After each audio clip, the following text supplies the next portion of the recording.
देवी सीता, तुम सती शिरोमणि हो। तुम्हारी पति भक्ति को देखकर मैं तुम्हारी भक्त हो गई हूँ। त्रिजटा को तुम अपनी मित्र समझो, अपनी सेविका समझो। तुम ये कह रही हो या तुम मुझसे छल कर रही हो या तुम राक्षस कुल की नहीं हो? हूँ तो राक्षस कुल की, पर राक्षसों में भी एक भावना होती है, स्त्री सुलभ दया और ममता होती है।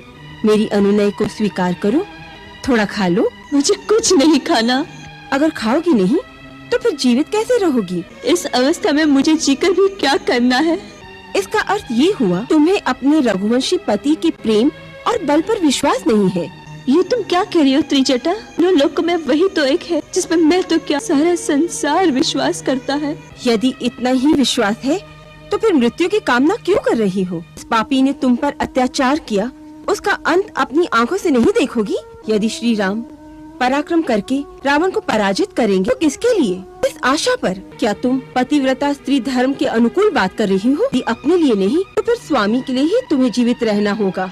लेकिन मैं इस पापी प्रदेश का अन्न ग्रहण नहीं कर सकती। मेरे पति केवल कंदमूल और फल खाते हैं।